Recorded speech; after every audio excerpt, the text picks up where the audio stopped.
Stage with nephew, husband. I was saying that Tony, I wish these guys were like 13 and 14 years old because they'd reinstill my faith in guitar music and keeping it alive. That was like amazing amounts of energy. And what I don't know if you guys are going to like it, I'm already upset at one of their guitarists, but they're kind of combining all these elements, so kind of modern, kind of tight, cutty, staccato riffs, and then they're layering it with a Jag stand, kind of old school, new school guitar, and layering that up and kind of putting all this energy into it. So you've got the old classic rock band edge, you've got the punk edge, you've got the modern riff edge.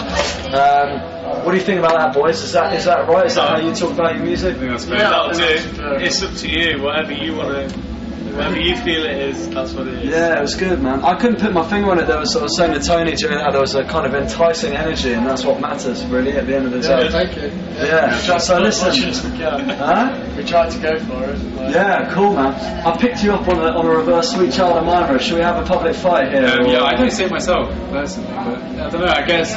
That second tune, I like that. This man, there was a lot of rock and roll incidents in this gig, because this man lost his guitar strap, which was amazing, unless that was intentional. No, it wasn't. I don't know. And he also, look, he's cut his hand, he's lost his guitar strap, he's sitting there on one knee playing everything to perfection, right? At the same time, the drummer over there, I want to know how he got his cut on his cheek. Is that, a bar fight? This is very rock and roll.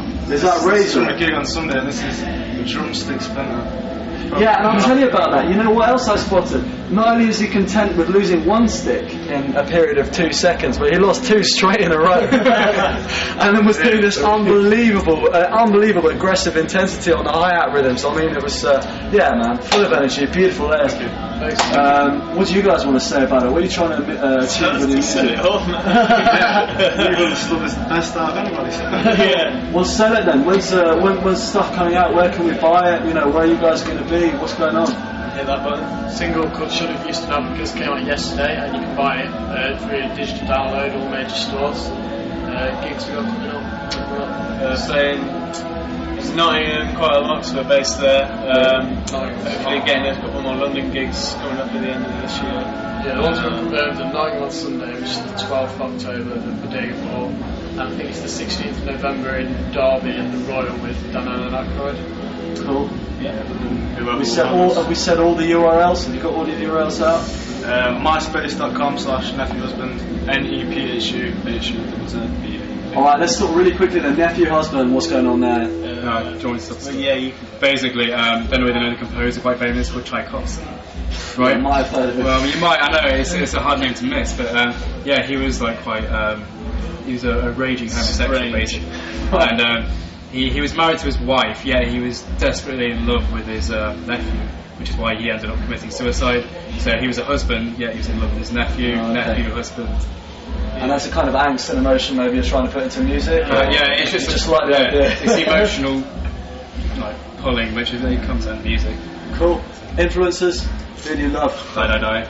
Too much, right? Die. Out the Drive-In. Sonic Youth, Shredded Dad, Joy Division, Cuban Like You. Joan of Arc. Goes on. Yeah. Cool. Anything else you guys want to say to your adoring fans? Wraps it up. Alright? Yeah, they did. Keep buying. Support. Go see it, man. Unbelievable energy. Nephew Husband, amazing.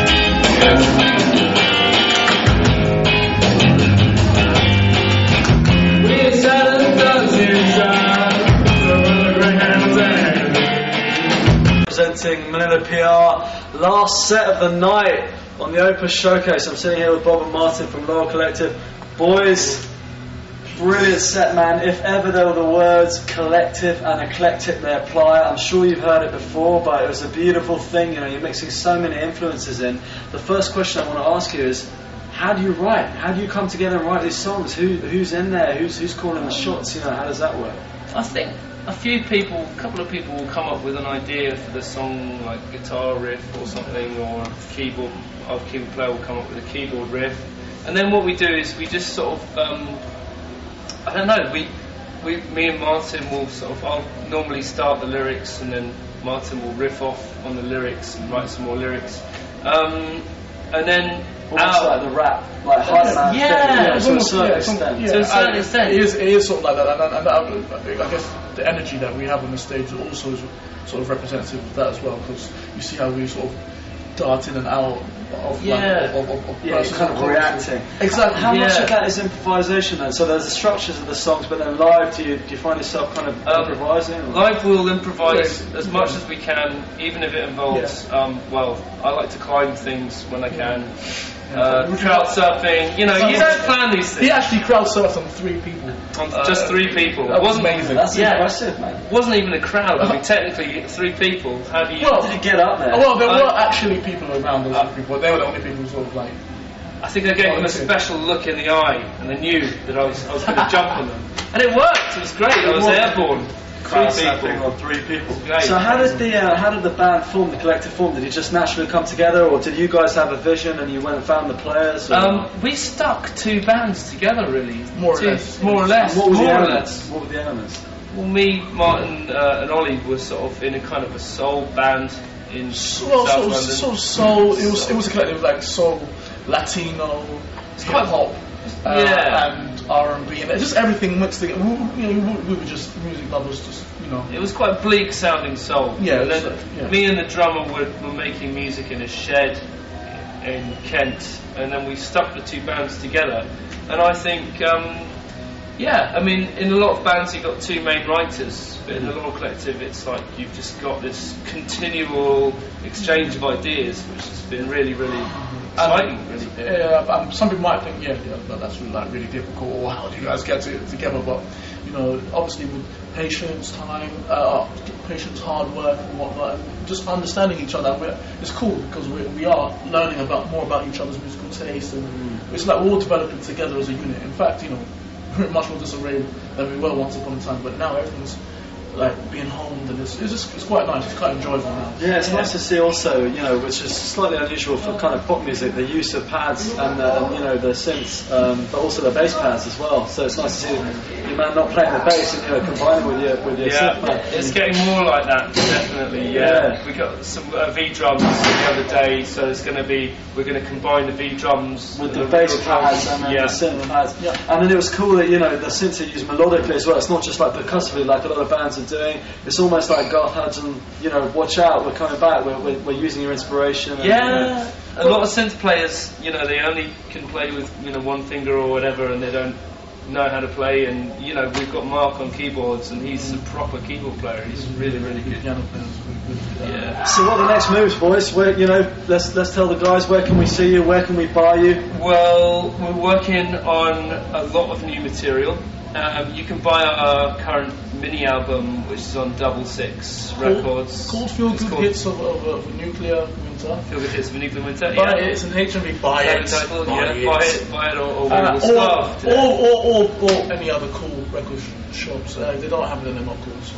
Yeah, exactly. Yeah, damn them to hell. And we're our single International Love Affair was out recently, which if you've been listening to Steve Lamacq or XFM or you will have heard a lot of. Yeah, you've been doing well with radio recently. Yeah, a little bit more about that. Really good. Well, we just had some fantastic support from. Every radio station we've been played on, we just didn't think that was going to happen. When we got on XFM, it was amazing. When we got on Hugh Stevens on Radio 1, it was amazing. When we got on Steve Lamacq, who I listened to when I was a kid, that was weird, So. I hope it gets better and better. 2009 we've got a lot of new material which we're very excited about. So it's going to be cool. And you guys have got to check this out for yourself. Another thing which is very obviously important to these guys from the set as a collective, apart from the strong melodies, strong songs, is a sense of groove and good time, for the people in the crowd, and beat and movement. So you've got to check them out live.